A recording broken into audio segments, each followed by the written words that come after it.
Hello everyone, welcome to students focus. നമ്മൾ public sector ഓർഗനൈസേഷൻസിലെ departmental അണ്ടർടേക്കിങ്ങും പഠിച്ചു കഴിഞ്ഞു. സ്റ്റാറ്റ്യൂട്ടറി കോർപ്പറേഷനും നമ്മൾ കവർ ചെയ്ത് കഴിഞ്ഞു. ഇന്ന് നമ്മൾ ഡിസ്കസ് ചെയ്യാൻ പോകുന്നത് ഗവൺമെൻറ് കമ്പനിയെക്കുറിച്ചാണ്. ആ പേരിൽ നിന്ന് തന്നെ നിങ്ങൾക്ക് മനസ്സിലാവും എന്താണ് ഗവൺമെൻറ്റിന് കൂടുതൽ ഷെയറുള്ള കമ്പനി, അതാണ് ഗവൺമെൻറ് കമ്പനി. നമ്മൾ കഴിഞ്ഞ വർഷം കമ്പനിയുടെ കഴിഞ്ഞ ചാപ്റ്ററിൽ കമ്പനിയെ പറ്റി പഠിച്ചപ്പോൾ നമ്മൾ പറഞ്ഞു കമ്പനി ഗവേൺ ചെയ്യുന്നത് കമ്പനീസ് ആക്ട് ആണ്. ആ സെയിം തന്നെയാണ് ഗവൺമെൻറ് കമ്പനിയുടെ കേസിലും. ഗവൺമെൻറ് കമ്പനി ഗവേൺ ചെയ്യുന്നതും അത് എസ്റ്റാബ്ലിഷ് ചെയ്യുന്നതും ഗവേൺ ചെയ്യുന്നതെല്ലാം കമ്പനീസ് ആക്ടിൻ്റെ ബേസിലാണ്. ഇപ്പോൾ നിലവിൽ കമ്പനീസ് ആക്ട് 2013 ആണ്. കമ്പനീസ് ആക്ട് 2013 നിലവിൽ വരുന്നതിന് മുമ്പ് കമ്പനീസ് ആക്ട് 1956 ബേസിലായിരുന്നു. 2013 പ്രിവെയിലിംഗ് ആയപ്പോൾ 1956 ഓട്ടോമാറ്റിക് അത് ക്യാൻസലായി. കാരണം ആ ആക്ട് മാറി അതിന് പകരമായിട്ടാണ് കമ്പനീസ് ആക്ട് 2013 വന്നത്. സോ കമ്പനീസ് ആക്ട് 2013 എസ്റ്റാബ്ലിഷ് ആയതിനു ശേഷം ഗവൺമെൻറ് കമ്പനി എസ്റ്റാബ്ലിഷ് ആവുന്നതും ഗവേൺ ചെയ്യുന്നതും അതിൻ്റെ റൂൾസ് ആൻഡ് റെഗുലേഷൻസ് നോക്കുന്നതെല്ലാം ആസ് പെർ കമ്പനീസ് ആക്ട് 2013 ആണ്. ഗവൺമെൻറ് കമ്പനി നമ്മൾ നേരത്തെ പഠിച്ച ഡിപ്പാർട്ട്മെൻറ്റൽ അണ്ടർടേക്കിംഗ് ഒന്നും പോലെയല്ല. കാരണം ഡിപ്പാർട്ട്മെൻറ്റൽ അണ്ടർടേക്കിങ്ങിൽ നമ്മൾ പറഞ്ഞത് അതിൻ്റെ പർപ്പസ് പ്യൂർലി സർവീസ് മോട്ടീവാണ്. ജനങ്ങളുടെ വെൽഫെയർ അല്ലെങ്കിൽ സർവീസ് മോട്ടീവായിരുന്നു departmental undertaking. But government company അങ്ങനെയല്ല. ഗവൺമെൻറ് കമ്പനി പ്യൂർലി ബിസിനസ് പർപ്പസിന് വേണ്ടി തന്നെയാണ് ഫോം ചെയ്യുന്നത്. ബിസിനസ് പർപ്പസ് എന്ന് പറഞ്ഞാൽ എന്താ? Earning profit. നമ്മുടെ നോർമലി എല്ലാ ബിസിനസ്സിൻ്റെയും പർപ്പസ് ഏണിംഗ് പ്രോഫിറ്റ് അല്ലേ. സോ ഗവൺമെൻറ് കമ്പനി ഫോം ചെയ്യുന്നത് ഏണിംഗ് പ്രോഫിറ്റിന് വേണ്ടി തന്നെയാണ്. പിന്നെ പ്രൈവറ്റ് കമ്പനീസായിട്ട് കോമ്പീറ്റ് ചെയ്യാൻ വേണ്ടി. എന്തിനാണ് പ്രൈവറ്റ് കമ്പനിയായിട്ട് കോമ്പീറ്റ് ചെയ്യുന്നതെന്ന് വെച്ചാൽ, ഫോർ എക്സാമ്പിൾ ഒരു മാർക്കറ്റിൽ ഇപ്പോൾ ഡ്രസ്സ് വിൽക്കുന്ന ആകെ 2 ഷോപ്സ് ഉണ്ടെന്ന് വയ്ക്കുക. ആ 2 ഷോപ്സ് പ്രൈവറ്റ് ഇൻഡിവിജ്വൽസാണ് ഹോൾഡ് ചെയ്യുന്നത്. ഇവർ രണ്ടുപേരും കൂടി ടൈപ്പ് ആയിട്ട് ഇവർ എത്ര രൂപയാണോ അവരുടെ ഡ്രസ്സിന് ചോദിക്കുന്നത് അത് കൊടുത്ത് വാങ്ങാൻ അവിടുത്തെ ജനങ്ങൾ ബാധ്യസ്ഥരാണ്. ഇപ്പോൾ എക്സാമ്പിൾ 100 രൂപ വില വരുന്ന ഒരു ഡ്രസ്സിന് ഇവർ രണ്ടുപേരും കൂടി ടൈപ്പ് ആയിട്ട് ഇവർ പറയുകയാണ് 500 റുപ്പീസാണ്. 500 റുപ്പീസ് പേ ചെയ്താലേ ആ ഡ്രസ്സ് വിൽക്കുന്നുള്ളൂ. അപ്പോൾ ജനങ്ങൾക്ക് ആ വില പേ ചെയ്യാതെ വേറെ നിവർത്തിയില്ല. കാരണം വേറെ ഷോപ്സ് ഇല്ല. അപ്പോൾ ഇവർ വിൽക്കുന്ന കടയിൽ നിന്ന് അല്ലെങ്കിൽ ഇവരുടെ കടയിൽ നിന്ന് മാത്രമേ അവർക്ക് ഐറ്റംസ് മേടിക്കാൻ സാധിക്കുള്ളൂ. അപ്പോൾ ഇവർ ജനങ്ങളെ ശരിക്കും കൊള്ള ചെയ്യുവാണ്, അല്ലെങ്കിൽ ജനങ്ങളുടെ നിന്ന് അധിക ലാഭം എടുക്കുവാണ്. അപ്പോൾ അതുകൊണ്ട് നഷ്ടം വരുന്ന ആർക്കാണ്? ജനങ്ങൾക്കാണ്. അവർ 100 രൂപയുടെ സാധനത്തിന് 500 രൂപ പേ ചെയ്ത് അത് മേടിക്കേണ്ടി വരുന്നു. അപ്പം അങ്ങനെയുള്ള ഇതെല്ലാം അൺഹെൽത്തി പ്രാക്ടീസസ് എല്ലാം ഒഴിവാക്കാൻ വേണ്ടിയും പ്രൈവറ്റ് കമ്പനീസിൻ്റെ അടുത്ത് കോമ്പീറ്റ് ചെയ്യാൻ വേണ്ടിയാണ് ഗവൺമെൻറ് കമ്പനി ഫോം ചെയ്യുന്നത്. നമ്മളൊരു കമ്പനിയെ എപ്പോഴാണ് ഗവൺമെൻറ് കമ്പനി എന്ന് പറയുന്നതെന്ന് വെച്ചാൽ, ആ കമ്പനിയുടെ 51% അതിന് മേളിലോ ഷെയർസ് ഗവൺമെൻറ് ഹോൾഡ് ചെയ്യുമ്പോഴാണ് നമ്മളതിനെ ഗവൺമെൻറ് കമ്പനി എന്ന് പറയുന്നത്. ഗവൺമെൻറ് ഹോൾഡ് ചെയ്യുക എന്ന് വെച്ചാൽ ഒന്നുകിൽ സെൻട്രൽ ഗവൺമെൻറ് ആവാം, അല്ലെങ്കിൽ സ്റ്റേറ്റ് ഗവൺമെൻറ് ആവാം, അല്ലെങ്കിൽ ഒരു പോർഷൻ സെൻട്രൽ ഗവൺമെൻറ് ഒരു പോർഷൻ സ്റ്റേറ്റ് ഗവൺമെൻറ് അങ്ങനെയും ആവാം. എങ്ങനെയായാലും ടോട്ടൽ 51% അതിന് മേളിലോ ഷെയർസ് ഗവൺമെൻറ്റിൻ്റെ കയ്യിലായിരിക്കും ഗവൺമെൻറ് കമ്പനിയുടെ. എന്താണ് 51% എന്ന് വെച്ചാൽ, ഇപ്പോൾ 50% ആണെങ്കിൽ ഗവൺമെൻറ്റിൻ്റെ കയ്യിൽ 50%ഉം പ്രൈവറ്റ് പാർട്ടിയുടെ കയ്യിൽ 50% ആണെങ്കിൽ എന്താ, രണ്ടുപേർക്കും ഈക്വൽ റൈറ്റ്സ് ആയി, രണ്ടുപേരുടെയിലും തുല്യം ഷെയർ ആയി. അപ്പോൾ ആർക്കും അധികം കൂടുതൽ ഷെയർ ഇല്ല, കൂടുതൽ അതിന് ബെനിഫിറ്റ്സ് എന്ന് പറയാൻ പറ്റില്ല. രണ്ടുപേർക്കും തുല്യ പ്രാധാന്യമാണ്. 2 ഓണേഴ്സിനും, ഇപ്പോൾ 2 പ്രൈവറ്റ് ഇൻഡിവിജ്വൽസ് ഓണേഴ്സ് ഗവൺമെൻറ്റും ഓണേഴ്സ് ആണെങ്കിലും രണ്ടുപേർക്കും തുല്യതയാണ്. ബട്ട് 1% കൂടിയിട്ട് 51% ആകുമ്പോൾ മെജോറിറ്റി ഷെയർ ഹോൾഡർ ഗവൺമെൻറ് ആവുകയാണ്. അങ്ങനെയുള്ള കമ്പനീസിനെയാണ് നമ്മൾ ഗവൺമെൻറ് കമ്പനി എന്ന് പറയുന്നത്. അപ്പോൾ ഒന്നുകിൽ സെൻട്രൽ ഗവൺമെൻറ്റിൻ്റെ ഷെയർ ഉണ്ടാവണം, അല്ലെങ്കിൽ സ്റ്റേറ്റ് ഗവൺമെൻറ്റിൻ്റെ ഷെയർ ഉണ്ടാവണം, അല്ലെങ്കിൽ സെൻട്രൽ ഗവൺമെൻറ്റും സ്റ്റേറ്റ് ഗവൺമെൻറ്റും ചേർന്ന് ടോട്ടലി 51% അതിന് മേളിലോ ഷെയർസ് ഹോൾഡ് ചെയ്യുന്നുണ്ടാവണം. ഇനി അതല്ലെങ്കിൽ നമ്മളൊരു ഗവൺമെൻറ് കമ്പനിയുടെ സബ്സിഡിയറിയും നമ്മൾ ഗവൺമെൻറ് കമ്പനിയുടെ ഗണത്തിൽ തന്നെയാണ് പെടുന്നത്. സബ്സിഡിയറി എന്ന് പറഞ്ഞാൽ ഉദ്ദേശിക്കുന്നത് ഇപ്പോൾ ഒരു പ്രൈവറ്റ് കമ്പനിയുടെ ഷെയർസ് ഗവൺമെൻറ് കമ്പനി വാങ്ങിക്കുവാണ്. അപ്പോൾ അത് ഗവൺമെൻറ് കമ്പനിയുടെ സബ്സിഡിയറി ആയി. ഇത്ര പെർസെൻറ്റേജിൽ ഷെയർ കൂടുതൽ വാങ്ങിക്കുന്നു. അപ്പോൾ ഗവൺമെൻറ് ആണ് പിന്നെ അതിൻ്റെ കാര്യങ്ങൾ നോക്കുന്നു. ആ ഒരു കമ്പനി ഇപ്പോൾ എക്സാമ്പിൾ ABC ലിമിറ്റഡ് എന്ന് പറഞ്ഞൊരു കമ്പനി ആണെങ്കിൽ അതിൻ്റെ ഷെയർസ് ഗവൺമെൻറ് എടുത്ത് ഗവൺമെൻറ് അക്വയർ ചെയ്ത് കഴിഞ്ഞാൽ പിന്നെ ABC ലിമിറ്റഡിൻ്റെ കാര്യങ്ങൾ മാനേജ് ചെയ്യുന്നത് ഗവൺമെൻറ് ആണ്. സോ അങ്ങനത്തെ രീതിയിലുള്ള ഒരു പബ്ലിക് കമ്പനിയുടെ സബ്സിഡിയറി ആയിരിക്കുന്ന കമ്പനിയെയും നമ്മൾ ഒരു ഗവൺമെൻറ് കമ്പനിയുടെ സബ്സിഡിയറി ആയിരിക്കുന്ന കമ്പനിയെയും നമ്മൾ ഗവൺമെൻറ് കമ്പനിയുടെ കാറ്റഗറിയിൽ തന്നെയാണ് കൂട്ടുന്നത്. ഇനി ഇതിൻ്റെ പ്രൊവിഷൻസ്, ഗവൺമെൻറ് കമ്പനിയിലെ എല്ലാ പ്രൊവിഷൻസും കമ്പനീസ് ആക്ടിൽ എന്താണോ പറഞ്ഞിരിക്കുന്നത് അതിന് ആപ്ലിക്കബിൾ ആണ്. കമ്പനീസ് ആക്ട് 2000 ഇപ്പോഴത്തെ ഇതിലാണെങ്കിൽ കമ്പനീസ് ആക്ട് 2013 എന്തൊക്കെ റൂൾസ് ആൻഡ് റെഗുലേഷൻസ് ആണോ സ്പെസിഫൈ ചെയ്തിരിക്കുന്നത് ആ ബേസിൽ തന്നെയാണ് കമ്പനീസ് ആക്ട് ഗവൺമെൻറ് കമ്പനിയിലും ഫോളോ ചെയ്ത് പോകുന്നത്. അതായത് നോർമലി ഒരു കമ്പനി രജിസ്ട്രേഷൻ എന്തൊക്കെ ഫോംസ് സബ്മിറ്റ് ചെയ്യണോ, നമ്മൾ നോർമലി എങ്ങനെയാണ് ചെയ്യുന്നത്, അതിൻ്റെ ഫോംസും ഇതെല്ലാം നമ്മൾ രജിസ്ട്രാർ ഓഫ് കമ്പനീസിലായിരിക്കും ROCയിൽ. അവിടുന്ന് രജിസ്ട്രാർ അപ്രൂവ് ചെയ്ത് നമ്മൾക്ക് സർട്ടിഫിക്കറ്റ് ഓഫ് ഇൻകോർപ്പറേഷൻ ഇഷ്യൂ ചെയ്ത് അങ്ങനെയല്ലേ നമ്മൾ കമ്പനി തുടങ്ങുന്നത്. നമ്മളത് ലാസ്റ്റ് ചാപ്റ്ററിൽ പഠിച്ചല്ലോ. അപ്പോൾ ആ സെയിം പ്രൊവിഷൻസും സെയിം ആക്ടും എല്ലാം തന്നെയാണ് ഇവർക്കും ബാധകമായി വരുന്നത്, ഗവൺമെൻറ് കമ്പനിക്കും ബാധകമായിട്ട് വരുന്നത്. പിന്നെ നോർമലി എല്ലാവരും വിചാരിക്കുന്നത് ഗവൺമെൻറ് കമ്പനി എന്ന് പറഞ്ഞാൽ അത് പബ്ലിക് കമ്പനി മാത്രമാണെന്നാണ്. ബട്ട് അങ്ങനെയല്ല. ഗവൺമെൻറ് കമ്പനിക്ക് പ്രൈവറ്റ് കമ്പനി ആയിട്ടും ഫോം ചെയ്യാൻ സാധിക്കും, പബ്ലിക് കമ്പനി ആയിട്ടും ഫോം ചെയ്യാൻ സാധിക്കും. പ്രൈവറ്റ് ലിമിറ്റഡിൻ്റെ കേസിൽ നമ്മൾ നേരത്തെ പഠിച്ചു, പ്രൈവറ്റ് ലിമിറ്റഡിന് മിനിമം 2 ഷെയർ ഹോൾഡേഴ്സ് എങ്കിലും വേണമെന്ന്. അപ്പോൾ ഈ കേസിൽ ഒരു ഗവൺമെൻറ് കമ്പനി പ്രൈവറ്റ് കമ്പനി ആയിട്ടാണ് ഫോം ചെയ്യുന്നതെങ്കിൽ അതിൽ ഒരു ഡയറക്ടർ ഒന്നുകിൽ ഇപ്പോൾ സ്റ്റേറ്റ് ബേസിൽ ഫോം ചെയ്യുന്ന കമ്പനി, സ്റ്റേറ്റ് ഗവൺമെൻറ് ഓൺ ചെയ്യുന്ന കമ്പനി ആണെങ്കിൽ അതിൻ്റെ ഒരാൾ ഗവർണർ ആയിരിക്കും, മറ്റൊരാൾ മറ്റേതെങ്കിലും ഗവൺമെൻറ് എംപ്ലോയിയോ ആയിരിക്കും. ഇനി അതല്ല സെൻട്രൽ ഇതിലാണെങ്കിൽ സെൻട്രൽ ഗവൺമെൻറ്റിൻ്റെ കീഴിലാണ്, സെൻട്രൽ ഗവൺമെൻറ്റാണ് ഷെയർസ് ഓൺ ചെയ്യുന്നതെങ്കിൽ പ്രസിഡൻ്റ് ആയിരിക്കും. ഒരു ഷെയർ ഹോൾഡർ എന്ന് പറയുന്നത് പ്രസിഡൻ്റ് ആയിരിക്കും, മറ്റേതെങ്കിലും ഗവൺമെൻറ് എംപ്ലോയി അല്ലെങ്കിൽ ഗവൺമെൻറ്റിന് റിലേറ്റ് ചെയ്യുന്ന ആൾ തന്നെ ആയിരിക്കും സെക്കൻഡ് ഷെയർ ഹോൾഡർ. അപ്പോൾ ഇത് ഒരു ഗവൺമെൻറ് കമ്പനി പ്രൈവറ്റ് കമ്പനി ആയിട്ടോ പബ്ലിക് ലിമിറ്റഡ് കമ്പനി ആയിട്ടോ ഫോം ചെയ്യാൻ സാധിക്കും. ഇതിൻ്റെ പെയ്ഡ് അപ്പ് ഷെയർ ക്യാപിറ്റലിന് മേളിൽ ഗവൺമെൻറ് കൺട്രോൾ വയ്ക്കും. കാരണം എന്താണെന്ന് വെച്ചാൽ പെയ്ഡ് അപ്പ് ഷെയർ ക്യാപിറ്റൽ എന്ന് പറഞ്ഞാൽ നമ്മൾ പബ്ലിക്കിന്, ഒരു കമ്പനി പബ്ലിക്കിന് ഷെയർസ് ഇഷ്യൂ ചെയ്യുന്നു, അതിൽ പബ്ലിക് ടോട്ടൽ എത്ര എമൗണ്ടിൻ്റെ ഷെയർസിന് പേ ചെയ്തിട്ടുണ്ട്, അതിനെയാണ് നമ്മൾ പെയ്ഡ് അപ്പ് ക്യാപിറ്റൽ എന്ന് പറയുന്നത്. ഇപ്പോൾ 10 ലക്ഷം രൂപയുടെ ഷെയർസ് നമ്മൾ പബ്ലിക്കിന് ഇഷ്യൂ ചെയ്തു, അവർ ആ 10 ലക്ഷം രൂപയുടെയും പേ ചെയ്തിട്ടുണ്ടെങ്കിൽ 10 ലക്ഷമാണ് പെയ്ഡ് അപ്പ് ക്യാപിറ്റൽ. അതിന് മേളിൽ ഗവൺമെൻറ് എന്തിനാണ് കൺട്രോൾ വയ്ക്കുന്നതെന്ന് വെച്ചാൽ 51% ഷെയർ, ആ 51% അതിൻ്റെ മേളിലോ ഷെയർ ഗവൺമെൻറ്റിന് എന്തായാലും ഹോൾഡ് ചെയ്യണമല്ലോ. അപ്പോൾ ബാക്കി വരുന്ന എമൗണ്ട് എത്രയാണ്, അല്ലെങ്കിൽ അതിന് ഒരു ഇത് വെച്ചില്ലെങ്കിൽ പ്രൈവറ്റ് പാർട്ടിയുടെ കയ്യിൽ കൂടുതൽ ഷെയർസ് വരുവാണെങ്കിൽ അത് ഗവൺമെൻറ്റിൻ്റെ ഷെയർ ഹോൾഡിംഗ് കുറയ്ക്കില്ലേ. അതുകൊണ്ട് തന്നെ ഗവൺമെൻറ് എപ്പോഴും അതിൻ്റെ പെയ്ഡ് അപ്പ് ഷെയർ ക്യാപിറ്റലിന് മേളിൽ കൺട്രോൾ വയ്ക്കുന്നുണ്ട്. ഈ കമ്പനിയുടെ ഷെയർസ്, ഗവൺമെൻറ് കമ്പനിയുടെ ഷെയർസ് നമ്മൾ പ്രസിഡന്റ് ഓഫ് ഇന്ത്യയുടെ പേരിലാണ് ഷെയർസ് വാങ്ങിക്കുന്നത്. അത് സെൻട്രൽ ഗവൺമെൻറ്റിൻ്റെ കമ്പനി ആണെങ്കിൽ പ്രസിഡന്റ് ഓഫ് ഇന്ത്യയുടെ പേരിലും, അഥവാ സ്റ്റേറ്റ് ഗവൺമെൻറ് ഫോം ചെയ്ത് സ്റ്റേറ്റ് ഗവൺമെൻറ് ഓൺ ചെയ്യുന്ന കമ്പനി ആണെങ്കിൽ നമ്മൾ ഗവർണറുടെ പേരിലുമാണ് ഈ കമ്പനിയുടെ ഷെയർസ് നമ്മൾ പർച്ചേസ് ചെയ്യുന്നത്. ഇതിൻ്റെ മാനേജ്മെൻറ്റിലും ഗവൺമെൻറ് കൺട്രോൾ വയ്ക്കുന്നുണ്ട്. കാരണം നമ്മൾ കമ്പനീസ് ആക്ട് അനുസരിച്ചാണ് ഇതിൻ്റെ റൂൾസ് ആൻഡ് റെഗുലേഷൻസ് ഒക്കെ വരുന്നത്. പക്ഷേ എന്നാലും ഗവൺമെൻറ്റിന് ഇതിൽ കൂടുതൽ ഷെയർ ഹോൾഡിംഗ് ഉണ്ട്. അതുകൊണ്ട് തന്നെ അതിൻ്റെ മാനേജ്മെൻറ്റിലും ഗവൺമെൻറ് കുറച്ച് ഇൻട്രസ്റ്റഡ് ആയിരിക്കുമല്ലോ. കാരണം മാനേജ്മെൻറ്റ് നല്ല രീതിയിൽ നടന്ന് നല്ല പ്രോഫിറ്റ് ഉണ്ടായാലല്ലേ ഉള്ളൂ ഗവൺമെൻറ്റിനും അതുകൊണ്ട് നല്ല ഇൻകം വരുള്ളൂ. കാരണം 51% അതിന് മേളിലോ ഷെയർസ്, ചിലപ്പോൾ 100% ഷെയർസ് ഹോൾഡ് ചെയ്യുന്നത് ഗവൺമെൻറ് ആണ്. സോ അവർ അതിൻ്റെ മാനേജ്മെൻറ്റിലും ഓവറോൾ പെർഫോമൻസിലെല്ലാം അവരതിന് കൺട്രോൾ വയ്ക്കാറുണ്ട്, അവരത് സൂപ്പർവൈസ് ചെയ്യാറുണ്ട്. എന്നാലും നോർമലി ഇതിൻ്റെ ആക്ടിവിറ്റീസ് എല്ലാം കമ്പനീസ് ആക്ടിൻ്റെ ബേസിൽ, കമ്പനീസ് ആക്ടിൽ എന്താണോ പ്രിസ്ക്രൈബ് ചെയ്തിരിക്കുന്നത് അതിൻ്റെ ബേസിൽ തന്നെയാണ് നടക്കുന്നത്. ഇനി നമുക്ക് ഗവൺമെൻറ് കമ്പനിയുടെ ഫീച്ചേഴ്സ് എന്തൊക്കെയാണെന്ന് നോക്കാം.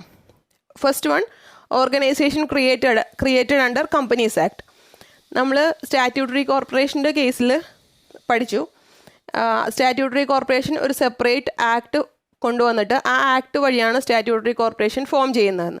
ഇപ്പോൾ എക്സാമ്പിൾ നമ്മൾ RBIയുടെ കേസ് പഠിച്ചപ്പോൾ RBI ആക്ട് വെച്ചിട്ടാണ് reserve bank of India form ചെയ്തിരിക്കുന്നത്. പക്ഷേ നമ്മുടെ ഗവൺമെൻറ് കമ്പനിയുടെ കേസിൽ ഗവൺമെൻറ് കമ്പനി ഫോം ചെയ്തേക്കുന്നത് കമ്പനീസ് ആക്ടിൻ്റെ ബേസിലാണ്. നേരത്തെ ആയിരുന്നെങ്കിൽ കമ്പനീസ് ആക്ട് 1956, ഇപ്പോൾ companies act 2013. Companies act 2013 prevailing ആയതിനു ശേഷം കമ്പനീസ് ആക്ട് 2013ൻ്റെ ബേസിലാണ് നമ്മൾ ഗവൺമെൻറ് കമ്പനി ഫോം ചെയ്യുന്നത്. ഗവൺമെൻറ് കമ്പനി നമ്മൾ കഴിഞ്ഞ ചാപ്റ്ററിൽ പഠിച്ച മറ്റു കമ്പനികൾ പോലെ തന്നെ ഒരു സെപ്പറേറ്റ് ലീഗൽ എൻറ്റിറ്റി ആയിട്ട് തന്നെയാണ് വർക്ക് ചെയ്യുന്നത്. സെപ്പറേറ്റ് ലീഗൽ എൻറ്റിറ്റി എന്ന് പറഞ്ഞാൽ നോർമലി ഒരു ഹ്യൂമൻ ബീയിങ് എന്താണോ ചെയ്യുന്നത് അതുപോലെ തന്നെ കമ്പനിക്കും ചെയ്യാൻ സാധിക്കും. ഏതെങ്കിലും പാർട്ടിയായിട്ട് കോൺട്രാക്റ്റ് സൈൻ ചെയ്യണമെങ്കിൽ കോൺട്രാക്റ്റ് സൈൻ ചെയ്യാം, ആർക്കെങ്കിലും എതിരെ കേസ് കൊടുക്കണമെങ്കിൽ കേസ് കൊടുക്കാം, ആർക്കെങ്കിലും കമ്പനിക്കെതിരെ കേസ് കൊടുക്കണമെങ്കിൽ കേസ് കൊടുക്കാം. കാരണം ഒരു സെപ്പറേറ്റ് ഇൻഡിവിജ്വൽ പോലെ ഒരു സെപ്പറേറ്റ് എൻറ്റിറ്റി ആയിട്ട് തന്നെയാണ് ഗവൺമെൻറ് കമ്പനിയും വർക്ക് ചെയ്യുന്നത്. ഇനി ഇതിന് സെപ്പറേറ്റ് എൻറ്റിറ്റി ആയതുകൊണ്ട് തന്നെ ഇതിന് പ്രോപ്പർട്ടി അക്വയർ ചെയ്യാൻ സാധിക്കും. ലയബിലിറ്റീസ്, ഇപ്പോൾ ഏതെങ്കിലും ഒരു പ്രോപ്പർട്ടി വാങ്ങിക്കണമെങ്കിൽ ABC ലിമിറ്റഡ് എന്ന് പറഞ്ഞൊരു കമ്പനി ആണെങ്കിൽ എക്സ് എന്ന് പറഞ്ഞ ഒരാളുടെ നിന്ന് പ്രോപ്പർട്ടി വാങ്ങിക്കണമെങ്കിൽ ഈ കമ്പനിക്ക് ABC ലിമിറ്റഡ് എന്ന പേരിൽ തന്നെ പ്രോപ്പർട്ടി വാങ്ങിക്കാനും പ്രോപ്പർട്ടി ഹോൾഡ് ചെയ്യാനും സാധിക്കും. അല്ലാതെ മറ്റൊരാളുടെ പേരിൽ വാങ്ങിക്കണം എന്നില്ല. അതുപോലെ തന്നെ ഒരു ലോൺ ABC ലിമിറ്റഡ് എന്ന് പറഞ്ഞ കമ്പനി ഒരു ലോൺ എടുക്കുവാണെങ്കിൽ അത് ABC ലിമിറ്റഡിൻ്റെ ലോണായിട്ടാണ് വരുന്നത്. അല്ലാതെ അതിൽ ഷെയർ ഹോൾഡറുടെ ലോണല്ല. ABC ലിമിറ്റഡ് എന്ന് പറഞ്ഞ കമ്പനിയുടെ ലോണാണ്, കമ്പനിയുടെ ലയബിലിറ്റിയാണ്. അതുപോലെ തന്നെ ഇതിന് സ്വന്തം പേരിൽ കോൺട്രാക്റ്റ് സൈൻ ചെയ്യാൻ, അതായത് കോൺട്രാക്റ്റിൽ എൻ്റർ ചെയ്യാനുള്ള റൈറ്റും പവേഴ്സും എല്ലാം ഉണ്ട്. ഇതിൻ്റെ മാനേജ്മെൻറ്റ് കമ്പനീസ് ആക്ടിലെ പ്രൊവിഷൻസിൻ്റെ ബേസിൽ തന്നെയാണ് നടക്കുന്നത്. കമ്പനീസ് ആക്ടിൽ ഏതൊക്കെ രീതിയിലാണോ എക്സ്പ്ലെയിൻ ചെയ്തേക്കുന്നത്, എന്തൊക്കെ പോയിൻറ്റ്സ് ആണോ പറഞ്ഞിരിക്കുന്നത്, അതിൻ്റെ ബേസിൽ തന്നെയാണ് ഇതിൻ്റെ മാനേജ്മെൻറ്റ് നടക്കുന്നത്. മാനേജ്മെൻറ്റ് നമ്മൾ നേരത്തെ പറഞ്ഞിരുന്നു. കമ്പനീസിൻ്റെ മാനേജ്മെൻറ്റ് എങ്ങനെയാണ്? ബോർഡ് ഓഫ് ഡയറക്ടേഴ്സാണ് കമ്പനീസിൻ്റെ മാനേജ്മെൻറ്റ് നോക്കുന്നത്. ഷെയർ ഹോൾഡേഴ്സ് എലക്ട് ചെയ്യുന്ന ആളുകളാണ് ബോർഡ് ഓഫ് ഡയറക്ടേഴ്സായിട്ട് വരുന്നത്. അപ്പോൾ ഇതിൻ്റെ മാനേജ്മെൻറ്റ് കമ്പനീസ് ആക്ടിൽ പറഞ്ഞിരിക്കുന്നത് എങ്ങനെയാണോ അതനുസരിച്ച് ബോർഡ് ഓഫ് ഡയറക്ടേഴ്സാണ് ചെയ്യുന്നത്. ഇനി അത് ആളുകളുടെ അപ്പോയിൻമെൻറ്റ്, ഇതിലുള്ള സ്റ്റാഫിൻ്റെ അപ്പോയിൻമെൻറ്റ് അല്ലെങ്കിൽ കമ്പനി റൺ ചെയ്യുന്നതിനുള്ള റൂൾസ് റെഗുലേഷൻസ് അതെല്ലാം MOAയുടെയും AOAയുടെയും ബേസിലാണ് നടക്കുന്നത്. എന്താണ് MOAയും AOAയും? നമ്മൾ കമ്പനി ഫോം ചെയ്യുമ്പോൾ തന്നെ നമ്മൾ നേരത്തെ നമ്മൾ പറഞ്ഞായിരുന്നു, രജിസ്ട്രാർക്ക് നമ്മൾ അതിൻ്റെ ഡോക്യുമെൻറ്റ്സ്, ഫോംസ്, ആപ്ലിക്കേഷൻ ഫോംസ് എല്ലാം നമ്മൾ രജിസ്ട്രാർക്ക് സബ്മിറ്റ് ചെയ്യും. അതിൻ്റെ കൂടെ നമ്മൾ memorandum of association and articles of association, അതാണ് ഇതിൻ്റെ ഫുൾ ഫോം, നമ്മളിത് രജിസ്ട്രാർക്ക് സബ്മിറ്റ് ചെയ്യും. കമ്പനിയുടെ ഒബ്ജക്റ്റീവ്സ് എന്തൊക്കെയാണ്, കമ്പനി ഏതൊക്കെ രീതിയിലാണ് പെർഫോം ചെയ്യാൻ ഉദ്ദേശിക്കുന്നത്, അതിൻ്റെ പെയ്ഡ് അപ്പ് ക്യാപിറ്റൽ എത്രയാണ്, അല്ലെങ്കിൽ അതിൽ എത്ര ക്യാപിറ്റൽ ഇൻവെസ്റ്റ് ചെയ്താണ് നമ്മൾ ഈ കമ്പനി റൺ ചെയ്യുന്നത്, അങ്ങനെയുള്ള കാര്യങ്ങൾ, അതിൻ്റെ റൂൾസ് ആൻഡ് റെഗുലേഷൻസ് എന്തൊക്കെയാണ്, അതെല്ലാമാണ് മെമ്മോറാണ്ടം ഓഫ് അസോസിയേഷനിലും ആർട്ടിക്കിൾസ് ഓഫ് അസോസിയേഷനിലും വരുന്നത്. അപ്പോൾ ഇത് നമ്മൾ രജിസ്ട്രാർക്ക് സബ്മിറ്റ് ചെയ്യും. രജിസ്ട്രാർക്ക് ബാക്കി ഫോംസിൻ്റെ ഡോക്യുമെൻസിൻ്റെ കൂടെ സബ്മിറ്റ് ചെയ്യുമ്പോൾ രജിസ്ട്രാർ വെരിഫൈ ചെയ്തിട്ട് ഓക്കെ ആണെങ്കിൽ അത് അപ്രൂവ് ചെയ്ത് വരുമ്പോഴാണ് നമ്മളുടെ കമ്പനി ആക്റ്റീവ് ആകുന്നത്. അപ്പോൾ അതിൽ MOAയിൽ നമ്മൾ മെൻഷൻ ചെയ്യുന്നത് powers and objectives of the കമ്പനിയാണ്. കമ്പനിയുടെ ഒബ്ജക്റ്റീവ്സ് എന്താണ്, കമ്പനിയുടെ പവേഴ്സ് എന്തൊക്കെയാണ്, കമ്പനിക്ക് എന്തൊക്കെ ചെയ്യാം, അങ്ങനെയുള്ള കാര്യങ്ങളൊക്കെയാണ് നമ്മൾ MOAയിൽ വരുന്നത്.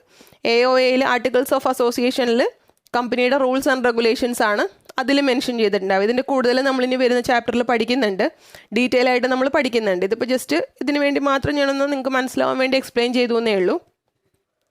അപ്പോൾ അതിൻ്റെ ബേസിലാണ് ഇതിൻ്റെ മാനേജ്മെൻറ്റ് അല്ലെങ്കിൽ മറ്റു കാര്യങ്ങളെല്ലാം MOAയിൽ അല്ലെങ്കിൽ AOAയിൽ ഏത് രീതിയിലാണോ സ്പെസിഫൈ ചെയ്തേക്കുന്നത് ആ രീതിയിലാണ് ഇതിൻ്റെ അപ്പോയിൻമെൻറ്റോ റൂൾസ് ആൻഡ് റെഗുലേഷൻസ് എല്ലാം പോകുന്നത് ഗവൺമെൻറ് കമ്പനിയുടെ. പിന്നെ ഗവൺമെൻറ് കമ്പനിയിൽ ഓഡിറ്റ് ചെയ്യുന്നത് അല്ലെങ്കിൽ ഓഡിറ്ററെ അപ്പോയിൻറ്റ് ചെയ്യുന്നത് നമ്മൾ നേരത്തെ പറഞ്ഞ പോലെ നോർമലി ഗവൺമെൻറ്റിൻ്റെ കേസിൽ ആപ്ലിക്കബിളായ ഓഡിറ്റിംഗ് ആൻഡ് അക്കൗണ്ടിങ് പ്രാക്ടീസസ് അല്ല. ഗവൺമെൻറ് കമ്പനിയുടെ കേസിൽ ഓഡിറ്ററെ അപ്പോയിൻറ്റ് ചെയ്യുന്നത് സെൻട്രൽ ഗവൺമെൻറ് അല്ലെങ്കിൽ സ്റ്റേറ്റ് ഗവൺമെൻറ് ആണ്. കാരണം എന്താണെന്ന് വെച്ചാൽ ഇപ്പോൾ സെൻട്രൽ ഗവൺമെൻറ്റിനാണ് കൂടുതൽ ഷെയർസ് ഉള്ളതെങ്കിൽ, സെൻട്രൽ ഗവൺമെൻറ്റാണ് ഷെയർസ് ഹോൾഡ് ചെയ്യുന്നതെങ്കിൽ സെൻട്രൽ ഗവൺമെൻറ് ഓഡിറ്ററെ അപ്പോയിൻറ്റ് ചെയ്യും. സ്റ്റേറ്റ് ആയിട്ട് ഫോം ചെയ്ത കമ്പനിയാണ് അല്ലെങ്കിൽ സ്റ്റേറ്റിനാണ് സ്റ്റേക്ക് ഉള്ളതെങ്കിൽ സ്റ്റേറ്റ് ഗവൺമെൻറ് ആണ് ഓഡിറ്ററെ അപ്പോയിൻറ്റ് ചെയ്യുന്നത്. ഓഡിറ്റർ ആരാണ്? ഓഡിറ്റർ എന്ന് പറഞ്ഞാൽ നമ്മൾ കമ്പനിയിൽ നമ്മൾ അക്കൗണ്ട്സ് പ്രിപ്പയർ ചെയ്യും, നമ്മളതിൻ്റെ കണക്കൊക്കെ എഴുതി വയ്ക്കും, ഇത്ര വരവ് ഇത്ര ചിലവ് ഡീറ്റെയിൽസ് ഒക്കെ നമ്മൾ എഴുതി അക്കൗണ്ട്സ് പ്രിപ്പയർ ചെയ്ത് വയ്ക്കുമല്ലോ. അത് ശരിയാണോ ഇല്ലയോ എന്ന് ചെക്ക് ചെയ്ത് കണ്ടുപിടിക്കുന്ന ആളാണ് ഓഡിറ്റർ. നമ്മൾ എഴുതി വെച്ചത് പ്രോപ്പർ, നമ്മൾ അക്കൗണ്ടൻസിയിൽ പഠിച്ചിട്ടുണ്ട്, നമ്മൾ എക്സ്പെൻസ് അല്ലെങ്കിൽ ഇൻകം ആണെങ്കിൽ എന്താണെങ്കിലും റെക്കോർഡ് ചെയ്യുമ്പോൾ അതിന് പ്രോപ്പർ ഡോക്യുമെൻറ്റ്സ് വേണം, പ്രോപ്പർ സപ്പോർട്ടിംഗ് ഡോക്യുമെൻറ്റ്സ് വേണം, അതെല്ലാം നമ്മൾ എഴുതിയിട്ടുണ്ടല്ലോ, പഠിച്ചിട്ടുണ്ടല്ലോ. അപ്പോൾ അതുപോലെ ഈ ബിസിനസ്സിൽ എഴുതി വെച്ചേക്കുന്ന കണക്കുകൾ കൃത്യമാണോ, അതിന് പ്രോപ്പർ സപ്പോർട്ടിംഗ് ഡോക്യുമെൻറ്റ്സ് ഉണ്ടോ, അത് സത്യസന്ധമായ കണക്കാണോ, കൃത്യമായിട്ട് എല്ലാം റെക്കോർഡ് ചെയ്തിട്ടുണ്ടോ, അങ്ങനെയുള്ള കാര്യങ്ങളെല്ലാം ഓഡിറ്റ് ചെയ്ത് അത് നോക്കി ചെക്ക് ചെയ്ത് കണ്ടുപിടിക്കുന്ന ആളാണ് ഓഡിറ്റർ.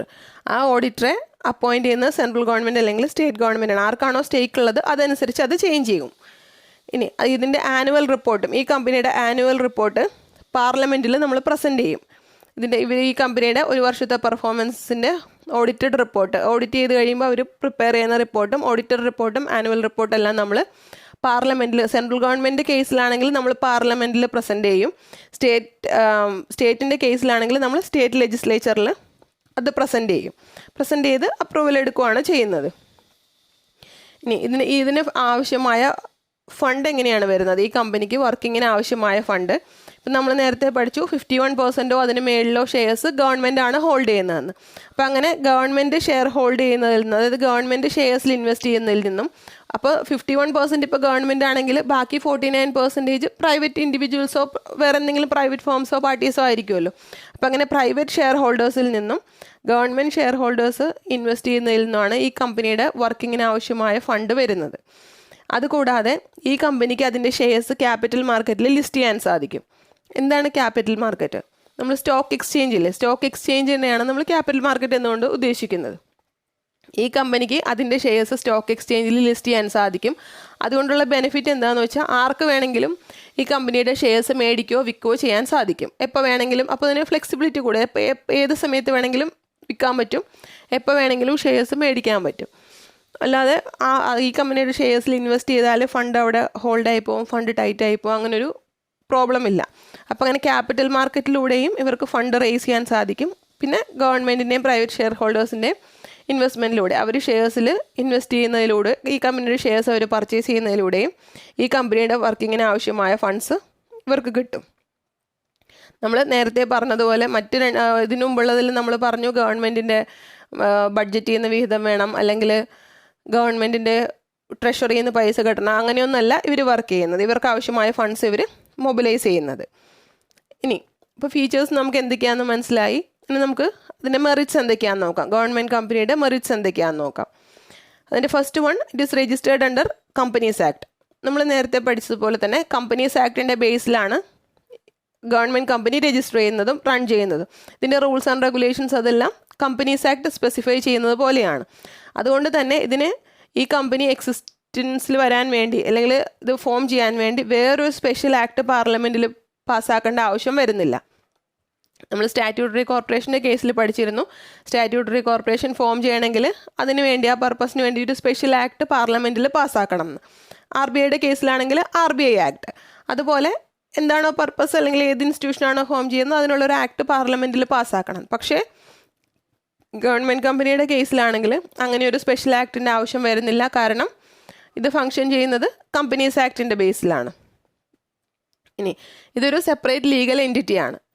അതുകൊണ്ട് തന്നെ ഇതിൻ്റേതായ പേരിൽ ഷെയർസ് വാങ്ങിക്കാനോ കോൺട്രാക്റ്റ് എൻ്റർ ചെയ്യാനോ ലയബിലിറ്റീസ് ചെയ്യാനോ എല്ലാം സാധിക്കും. ആരുടെയെങ്കിലും കയ്യിൽ നിന്ന് കടം വാങ്ങിക്കണമെങ്കിൽ ഇതിന് കടം വാങ്ങിക്കാം. ഏതെങ്കിലും അസറ്റ്സ് വാങ്ങിക്കണം, ഇപ്പോൾ ഒരു ബിൽഡിംഗ് വാങ്ങിക്കണം, അല്ലെങ്കിൽ ഒരു ലാൻഡ് വാങ്ങിക്കണം, അതൊക്കെ ഈ ഗവൺമെൻറ് കമ്പനിക്ക് അതിൻ്റെ സ്വന്തം പേരിൽ തന്നെ മേടിക്കാൻ സാധിക്കും.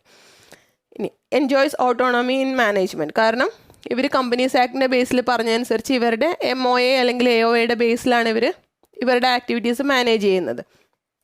അപ്പോൾ ഗവൺമെൻറ്റിൽ നിന്ന് അനാവശ്യമായിട്ട് ഇവർ ഫണ്ട് വാങ്ങിക്കാത്തതുകൊണ്ട്, അതായത് ട്രഷറിയിൽ നിന്ന് ഫണ്ട് എടുക്കുന്നില്ല, അല്ലെങ്കിൽ ബഡ്ജറ്റിൽ നിന്ന് ഗവൺമെൻറ് ഫണ്ട് കൊടുക്കുന്നില്ല, അങ്ങനെയൊന്നും ഇല്ലാത്തത് കൊണ്ട് ഇവർക്ക് ഇവരുടേതായ രീതിയിൽ, നല്ല രീതിയിൽ ഇവർക്ക് സ്വയം ഭരണാവകാശം വെച്ച് നല്ല രീതിയിൽ ഇവർക്ക് ഭരിക്കാനായിട്ട് സാധിക്കുന്നു. അനാവശ്യമായ ഇൻ്റർഫിയറൻസ് ഒന്നും അതിൽ വരുന്നില്ല. അത് ഗവൺമെൻറ് കമ്പനിയുടെ ഒരു മെറിറ്റാണ്. പിന്നെ ഇവർക്ക് ഗുഡ്സ് ആൻഡ് സർവീസസ് ഒരു റീസണബിൾ പ്രൈസിൽ ജനങ്ങൾക്ക് കൊടുക്കാൻ സാധിക്കുന്നു.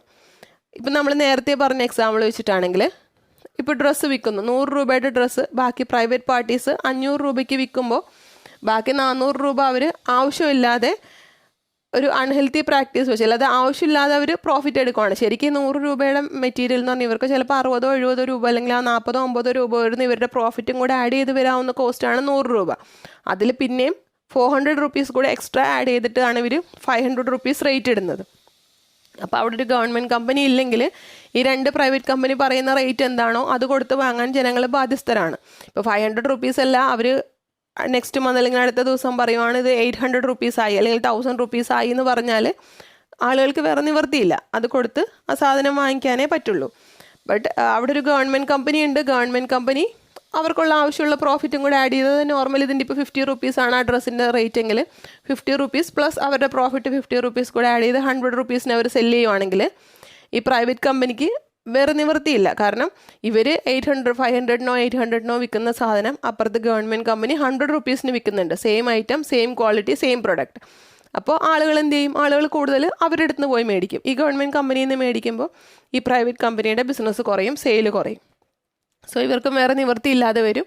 ഇവരും റേറ്റ് കുറച്ച് 100 റുപ്പീസിൽ തന്നെ കൊടുക്കേണ്ടി വരും. അല്ലെങ്കിൽ ഇവരുടെ കസ്റ്റമേഴ്സ് മുഴുവൻ പോവും, ഇവർക്ക് ടോട്ടൽ ലോസ് ആവും. അപ്പോൾ അങ്ങനെയുള്ള അൺഹെൽത്തി പ്രാക്ടീസസ്, ആവശ്യമില്ലാതെ വില കൂട്ടിയിടുക, അല്ലെങ്കിൽ സാധനം ഒതുക്കി വെച്ചിട്ട് അതിനൊരു ഷോർട്ടേജ് സൃഷ്ടിച്ചിട്ട് വില കൂട്ടുക, അങ്ങനെയുള്ള പരിപാടിയൊക്കെ ഇവർക്ക് ഗവൺമെൻറ് കമ്പനിക്ക് ഇല്ലാതാക്കാൻ സാധിക്കും. കാരണം ഇവർ മാർക്കറ്റിൽ ആക്റ്റീവായിട്ട് നിൽക്കുമ്പോൾ ഇവർക്ക് ആ മാർക്കറ്റ് കൺട്രോൾ ചെയ്യാൻ സാധിക്കും. ഇവർക്ക് റീസണബിൾ പ്രൈസിൽ ആളുകൾക്ക് സാധനങ്ങൾ ഡെലിവർ ചെയ്യാൻ, പ്രോഡക്ട്സ് ആണെങ്കിലും സർവീസസ് ആണെങ്കിലും ഡെലിവർ ചെയ്യാനായിട്ട് സാധിക്കുന്നു. അത് ഗവൺമെൻറ് കമ്പനിയുടെ ഒരു മെറിറ്റാണ്. കാരണം അതിൻ്റെ ബെനിഫിറ്റ്സ് കിട്ടുന്നത് നോർമൽ ഇൻഡിവിജ്വൽസിനാണ്. ഇനി നമുക്ക് ഇതിൻ്റെ ലിമിറ്റേഷൻസ് നെക്സ്റ്റ് പഠിക്കാം. കാരണം നമ്മൾ മെറിറ്റ്സ് മാത്രം പഠിച്ചാൽ പോരല്ലോ, ലിമിറ്റേഷൻസ് എന്തൊക്കെയാണെന്നും കൂടെ അറിഞ്ഞിരിക്കണമല്ലോ. അപ്പോൾ ഇപ്പോൾ ഫീച്ചേഴ്സ്, ഗവൺമെൻറ് കമ്പനി എന്താണെന്നും അതിൻ്റെ ഫീച്ചേഴ്സും അതിൻ്റെ മെറിറ്റ്സും നിങ്ങൾക്ക് ക്ലിയർ ആയിട്ടുണ്ടല്ലോ. ഏതെങ്കിലും പോയിൻറ്റ്സിൽ എന്തെങ്കിലും ഡൗട്ട് ഉണ്ടെങ്കിൽ നിങ്ങൾക്ക് മനസ്സിലായിട്ടില്ല എന്നുണ്ടെങ്കിൽ നിങ്ങൾക്ക് കമൻറ്റ് ചെയ്യാവുന്നതാണ്. അപ്പോൾ നമുക്കത് ക്ലിയർ ചെയ്യാം. സോ നമുക്കിനി ലിമിറ്റേഷൻസ് എന്തൊക്കെയാണെന്ന് നോക്കാം. അതിൻ്റെ ഫസ്റ്റ് ലിമിറ്റേഷൻ എന്ന് പറഞ്ഞാൽ companies act does not have much relevance.